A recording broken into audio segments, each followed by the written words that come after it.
Saludos a todos, estamos en el día 126, 2 de 2. Seguimos con el Nuevo Testamento, Introducción, Epístolas Católicas. En el nombre del Padre, del Hijo y del Espíritu Santo. Amén. Padre nuestro que está en el cielo, santificado sea su nombre. Venga a nosotros su reino, hágase su voluntad en la tierra como en el cielo. Denos hoy nuestro pan de cada día, perdone nuestras ofensas como también nosotros perdonamos a los que nos ofenden. No nos deje caer en tentación y líbranos del mal. Amén. Epístola de San Judas. El autor se llama hermano de Santiago y parece presentarse también como uno de los hermanos del Señor. No hay nada que obligue a identificarle con el apóstol del mismo nombre. Por lo demás, él mismo se distingue del grupo apostólico. La mediocre importancia del personaje cuyo nombre se toma hace difícil la hipótesis de que se trate de un seudónimo, pero la fecha tardía de la epístola la convierte en posible e incluso en probable. La epístola era ya admitida por la mayoría de las iglesias como escritura canónica desde el año 200. Cierto que el uso de fuentes apócrifas, asunción de Moisés en él suscitó algunas dudas ya desde la antigüedad, pero esto no es un problema especial, pues este nuevo recurso legítimo a escritos judíos en boga entonces en modo alguno equivale a reconocerles carácter sagrado. El autor quiere animar a unas comunidades que atravesaban dificultades externas y sobre todo internas, como la impiedad, el desenfreno y sobre todo las blasfemias contra el Señor Cristo y los ángeles. Situación que en cierto modo apunta ya en la epístola a los colosenses, en las pastorales y en el Apocalipsis, es decir, situación de finales del siglo I. Hay en cambio otras referencias que nos llevarían a situar este escrito a finales de la era apostólica, en los años 70-80. Estas son las predicciones de los apóstoles se atribuyen al pasado. La fe es algo transmitido de una vez para siempre. Parece además que el autor conocía las epístolas de Pablo. 1. Objetivo de la epístola. Desea poner en guardia a los cristianos ante desviaciones de algunos miembros de la comunidad que ponían en peligro la enseñanza recibida y la misma vida de la comunidad. Punto 2. Desviaciones doctrinales. Algunos cristianos que el autor califica como alucinados en sus delirios son los que provocan estas desviaciones que ya están descritas y castigadas en el Antiguo Testamento y en otros libros judíos. Rebelión de los ángeles, pecados de Sodoma y Gomorra, alteración del buen funcionamiento de la comunidad. Punto 3. La vida de la comunidad. La corrección de estas desviaciones se consigue potenciando algunas líneas de la vida comunitaria: fidelidad a las enseñanzas recibidas, vida de fe y oración en el Espíritu Santo, amor misericordioso y corrección fraterna. Cuarto punto.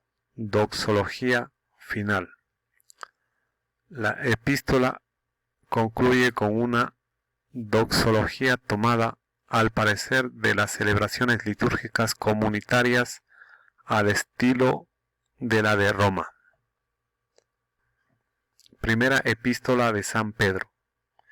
Lleva en el saludo el nombre de su autor, Pedro, y como tal fue admitida sin oposición desde los comienzos de la Iglesia, utilizada probablemente por Clemente de Roma y ciertamente por Policarpo.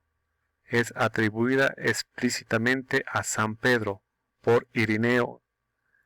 El apóstol escribe desde Roma, Babilonia, donde se encuentra con Marcos, aunque estamos muy poco informado sobre el fin de su vida. Una tradición bien atestiguada le hace venir efectivamente a la capital del imperio donde murió mártir bajo Nerón. 64 o 67. Se dirige a los cristianos de la dispersión, y el tono de la epístola es el de una carta circular a comunidades de aldeas con una organización elemental. Una dificultad contra la autenticidad de esta epístola es el uso que hace de otros escritos del Nuevo Testamento, especialmente y en cambio parece utilizar poco el Evangelio. Una solución que apuntan estudios recientes es que el autor tuvo a su disposición formularios primitivos de catequesis que contenían también florilegios de textos del Antiguo Testamento utilizados en estas catequesis.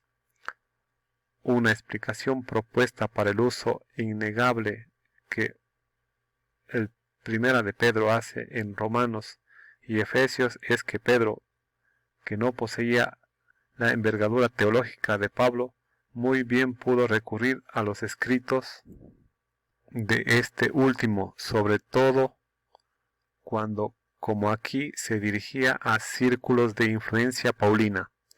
Tampoco se debe olvidar que su secretario, Silvano, fue discípulo de los dos apóstoles y que muy bien pudo ser Silvano el redactor de esta epístola. También conviene señalar las conexiones que se descubren en Primera de Pedro con el Evangelio de Marcos y los discursos de Pedro en los Hechos de los Apóstoles. La epístola se considera anterior a la muerte de Pedro, del 64 o el 65, aunque es posible que Silvano la concluyera algunos años más tarde.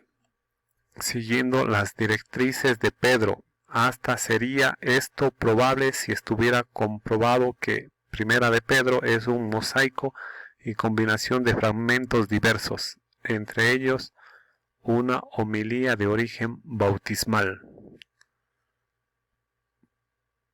Primero, saludo. Enumera las comunidades a las que se dirige, las de la región de Asia Menor. Punto 2. Las comunidades cristianas son las herederas de la salvación. La salvación anunciada por los profetas está actualmente en las comunidades cristianas. Los evangelizadores del mensaje de Jesús son los continuadores de los profetas. Esta salvación se trasluce en la vida de los cristianos en esta coyuntura que es el tiempo de peregrinación. La salvación ha operado un nuevo estilo de vida, un nuevo nacimiento que brota de la semilla del Evangelio. Así se forma el nuevo pueblo de Dios. El fundamento de este nuevo pueblo es Cristo. Los creyentes son las piedras vivas de la nueva realidad. Punto 3. Las comunidades cristianas son el signo de la salvación. El nuevo estilo de vida es el signo de salvación. Pedro marca unas directrices para que la vida de la comunidad sea signo claro en la sociedad. Deben ser buenos ciudadanos con una conducta ejemplar, tanto en la vida social como en la familiar. El principio general que marca la conducta cristiana es hacer bien a todos, y sobre todo viviendo en la comunidad como auténticos seguidores de Cristo, en el amor, en la comunión, libres de pasiones, de la livianidad, del desenfreno, siendo hospitalarios y serviciales, como corresponde a una comunidad en espera escatológica. Los que tienen la responsabilidad sobre estas comunidades deben cumplir su servicio con honestidad y sencillez como buenos pastores para potenciar así la comunión. Todas estas directrices brotan del talante de Cristo, y para describirlo, Pedro intercala unos textos que por su estructura parecen fórmulas de confesiones públicas de la fe. Jesús pasó por todas las situaciones humanas,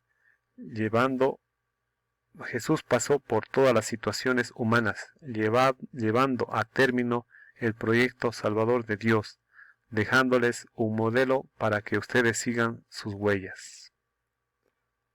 Despedida. Punto 4. Noticias sobre el secretario redactor de la carta, Silvano. Saludos de parte de su hijo Marcos. Saludos para todos, que se transmiten con el beso litúrgico y el deseo de paz. Escribe desde Roma, en la época de Nerón. Dato que subraya el valor de algunas instrucciones sobre el comportamiento ciudadano, el amor a todos y principalmente el de su ejemplaridad. Segunda epístola de San Pedro. Esta epístola se presenta también en el saludo, bajo el nombre de Pedro. Más adelante alude al anuncio de Jesús sobre su muerte. Dice haber sido testigo de la transfiguración. Remite finalmente a una primera carta que parece ser primera de Pedro. Estos datos avalarían la autenticidad de este escrito si no hubiera otros suficientemente válidos para ponerla en duda y sugerir una fecha de composición de mediados del siglo II. El lenguaje es bastante distinto del primero de Pedro. El capítulo 2 es una repetición libre pero manifiesta de la epístola de Judas. Parece ya formada la colección de las epístolas de Pablo. El grupo apostólico es puesto a nivel de grupo profético y el autor habla como si no formara parte de él. Este proviene contra unos falsos doctores que siembran inquietud en la comunidad, aunque estos falsos doctores se podían situar hacia el fin de la vida de San Pedro. Históricamente se encuadran mejor en el siglo II. Estas dificultades justifican las dudas que aparecieron ya en la antigüedad y el que muchos críticos modernos se niegan a atribuirlo a San Pedro, y es difícil decir que no tienen razón. La epístola va dirigida a cristianos de cultura mixta, a la vez bíblica y grecorromana, y por tanto pertenecientes a una iglesia urbana. El autor reconoce la propia cadena de autoridad, afirma el carácter sagrado de sus propias tradiciones evangélicas, paulinas y apostólicas, Judas, y manifiesta el afán por establecer una anomalía coherente y una interpretación normativa de las tradiciones recibidas. Todas estas razones internas confirman que es un escrito de mediados del siglo II. Primero, saludo. Dentro del formulario normal de los saludos epistolares, el autor introduce el tema de la carta, el conocimiento de nuestro Señor, por medio del cual se logra la gracia y la paz, que se traduce en la práctica de las virtudes de que hablará a continuación. Punto 2. Fundamentos de la comunidad cristiana. Se señala la epístola 3 fundamentos sobre los que se asienta la comunidad cristiana. El llamamiento de Dios a participar de las promesas y de la naturaleza divina, ser hijos de Dios.